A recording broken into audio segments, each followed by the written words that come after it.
शहीद भगत सिंह, न्याय, क्रांति और साहस की कहानी। आज हम याद करने जा रहे हैं भारत के उस महान क्रांतिकारी को जिसने अपनी जवानी देश की आजादी के नाम कर दी, शहीद भगत सिंह। भगत सिंह केवल एक नाम नहीं बल्कि एक विचार थे। उनका मानना था कि क्रांति का मतलब सिर्फ हथियार उठाना नहीं बल्कि समाज में अन्याय के खिलाफ जागरूकता पैदा करना है। वे पढ़े लिखे, विचारशील और दूरदर्शी युवा थे जो भारत को गुलामी से मुक्त देखना चाहते थे। सन 1929 में केंद्रीय विधानसभा में बम फेंकने की घटना के बाद भगत सिंह और बटुकेश्वर दत्त ने खुद को गिरफ्तार कराया ताकि अदालत को वे अपने विचारों का मंच बना सकें। बाद में लाहौर षड्यंत्र केस में उन पर मुकदमा चलाया गया। इस मुकदमे के दौरान अदालत में कई ऐतिहासिक घटनाएं हुईं। उस समय ट्रिब्यूनल में जज सैयद आगा हैदर का नाम विशेष रूप से उल्लेखनीय रहा। उन्होंने न्यायिक सिद्धांतों और मानवीय मूल्यों को बनाए रखने की कोशिश की।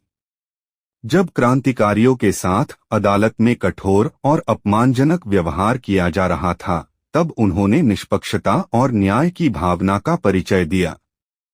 कहा जाता है कि वे अदालत की कार्यवाही में हो रहे अन्याय से सहमत नहीं थे और उन्होंने अपने सिद्धांतों के अनुसार विरोध भी जताया।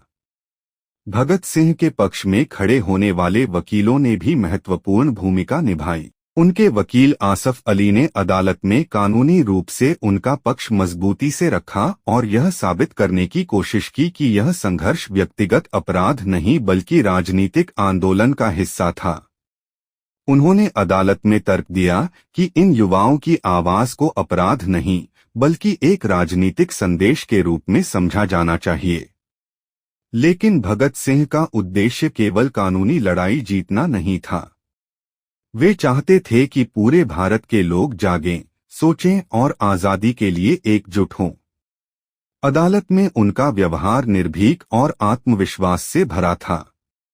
उनका नारा इंकलाब जिंदाबाद पूरे देश की आवाज बन गया। 23 मार्च 1931 को भगत सिंह, राजगुरु और सुखदेव को फांसी दे दी गई। अंग्रेज सरकार ने सोचा कि इससे क्रांति की लौ बुझ जाएगी, लेकिन उनकी शहादत ने करोड़ों भारतीयों के दिलों में आजादी की आग और तेज कर दी। दोस्तों, भगत सिंह हमें सिखाते हैं कि सच्ची देशभक्ति साहस, विचार और त्याग से बनती है। आज हमारा कर्तव्य है कि हम न्याय, समानता और स्वतंत्र सोच वाले भारत का निर्माण करें, वही भारत जिसका सपना भगत सिंह ने देखा था। इंकलाब जिंदाबाद। जय हिंद।